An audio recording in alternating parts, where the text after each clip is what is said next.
Hi hello అందరికీ నమస్తే, welcome to Barbie kitchen. ఈరోజు మన కిచెన్లో పల్లీల నువ్వుల చెక్క అయితే చూపించిపోతున్నానండి. ఇది పల్లీలతోనూ అదేవిధంగా నువ్వులతోనూ చేసింది.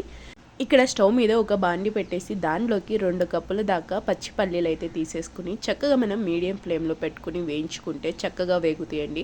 ఎప్పుడు పల్లీలు వేయించుకునేటప్పుడు హై ఫ్లేమ్లో పెట్టుకుని వేయించుకోవద్దు, మనకి పైకే మాడిపోయినట్టు ఉంటాయి కానీ లోపల పప్పు అనేది వేగదు. ఎప్పుడైనా ఇలాంటివి ప్రిపేర్ చేసుకునేటప్పుడు పల్లీలు మీడియం ఫ్లేమ్లో పెట్టుకుని వేయించుకుని ఆ పొట్టు తీసేసుకుంటే చక్కగా ఆరాక ఆ పప్పులు అయితే నేను ఇక్కడ ఒక కవర్లోకి తీసేసుకుని ఇక్కడ నలిపేసేసుకుంటున్నాను.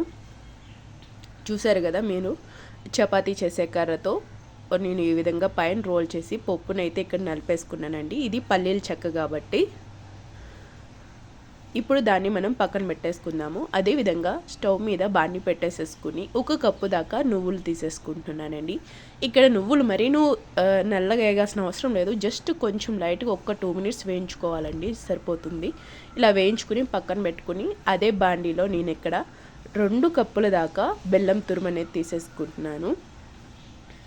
మీకు ఆల్రెడీ చెప్పాను కదా, ఎర్ర బెల్లం అనే ఉంటుంది, అంటే మార్కెట్లో మనకి సపరేట్గా బెల్లం ఉంటుందండి, మనకి పాకం బెల్లం అంటారు. దీనిలోకి కొంచెం వాటర్ పోసుకుంటున్నాను, 1 or 2 డ్రాప్స్. మనం వాటర్ వేసినట్టు ఉండాలి, జస్ట్ ఏం లేదు, జస్ట్ మనకి మిల్ట్ అవ్వటం స్టార్ట్ అవుతుందని చెప్పే ఈ వాటర్ అనేది యాడ్ చేసేసుకుంటున్నాను. ఎప్పుడైనా సరే బెల్లం పాకం అనేది హై ఫ్లేమ్లో పెట్టొద్దండి. ఇలా మనం పాకానికి ప్రిపేర్ చేసేటప్పుడు లో ఫ్లేమ్లో పెట్టుకుని మనం ప్రిపేర్ చేసుకుంటే ఎప్పుడు పాకం అనేది మాడిపోదండి. బట్ మనకి స్లో ప్రాసెస్ అనేది జరుగుతుంది. మనం ఈ బెల్లం అనేది మనకి పాకం వచ్చే వరకు కలుపుతూనే ఉండాలి, ఎందుకంటే కొంచెం ఆలస్యమైన పాకం అనేది మాడిపోతుంది, వెంటనే చేదు వచ్చేస్తుంది. చక్కగా మనకి పాకం అనేది బెల్లం అనేది పూర్తిగా కరిగిపోయి మనకి ఈ విధంగా పాకం అనేది రావాలి.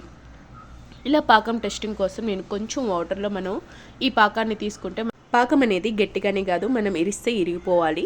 ఇప్పుడైతే మనకి పాకం రెడీ అయిపోయినట్టే. దానిలోకి 1/2 స్పూన్ అంతా వంట సోడా, అదేవిధంగా మనం ఇందాక వేయించుకున్న పల్లీలు, అదేవిధంగా నువ్వులు కూడా తీసేసుకుంటున్నానండి. తీసేసుకుని ఈ విధంగా మనం ఫాస్ట్గా మన స్లో ఫ్లేమ్లోనే మనం మొత్తం మిక్స్ చేసేసుకుని ఈ విధంగా ప్రిపేర్ చేసుకున్న మిశ్రమాన్ని మనం ఆల్రెడీ ఒక ప్లేట్కి అయితే నేను ఇక్కడ నెయ్యి అనేది అప్లై చేసేసి ముందుగానే పెట్టేసేసుకున్నాను. ఆ ప్లేట్లోకి ఈ మిశ్రమాన్ని మొత్తం ఇలా మిక్స్ చేసేసుకున్న వెంటనే దానిలోకి అయితే నేను ట్రాన్స్ఫర్ చేసేసుకుంటున్నానండి. మనం ఈ మిశ్రమాన్ని తీసుకున్న వెంటనే ప్లేట్లోకి మనం ఈవెన్గా మనం సర్దడం అనేది స్టార్ట్ చేయాలి, ఎందుకంటే వెంటనే మనకి గడ్డగట్టడం అనేది స్టార్ట్ అయిపోతుంది. అది గట్టిగా బిగుసుకున్నాక మనం ఏమీ చేయలేము. సో స్పూన్తో కానీ లేకపోతే ఒక చెక్క లాంటి కర్రతో కానీ ఈ విధంగా మనకి చేత్తో కొంచెం అడ్జస్ట్ చేసేసుకుంటూ మొత్తం ప్లేట్ మొత్తం మనం స్ప్రెడ్ చేసేసుకోవాలి. ఈ విధంగా స్ప్రెడ్ చేసుకున్నాక దీన్ని మనం వేడి మీద కట్ చేసేసుకోవాలండి చాక్తో. ఇలా కట్ చేసుకుంటే ఏంటంటే తర్వాత ఆరాక ఇప్పుడు తీయకూడదు, బట్ ఆరాక మనం చక్కగా తీసుకుంటే చక్కగా విరుగుతాయి. మనకి ఏ షేప్లో అయితే మనం కట్ చేసామో అదే షేప్లో చక్కగా పల్లీల చెక్క అనేది రెడీ అయిపోతుంది. చూడండి, పల్లీలు నువ్వులు చక్కగా అతుక్కుని మనకి బెల్లం కూడా సరిపోను బెల్లం ఉంటుంది, అంటే మనం తీసుకున్న కొలత అనేది సరిగ్గా సరిపోతుందండి. ఏమాత్రం ఎక్కువ కాదు తక్కువ కాదు, సూపర్ ఉంటుంది. పిల్లలు చాలా ఇష్టంగా తింటారు, చాలా బాగుంటుంది. పిల్లలే కాదు పెద్దవాళ్ళకి కూడా చాలా మంచిదండి, ఎందుకంటే పల్లీలు నువ్వులు 2 కలిసినాయి కాబట్టి హెల్త్కి చాలా మంచిది. మీరు తప్పకుండా ట్రై చేసి మీకు ఏ విధంగా వచ్చిందో నాకు కామెంట్ చేయండి. ఒకవేళ వీటిలో కనుక మీకు ఏమైనా డౌట్స్ ఉన్నా నాకు కామెంట్ రూపంలో కామెంట్ చేస్తే మీకు రిప్లై అనేది చేస్తాను.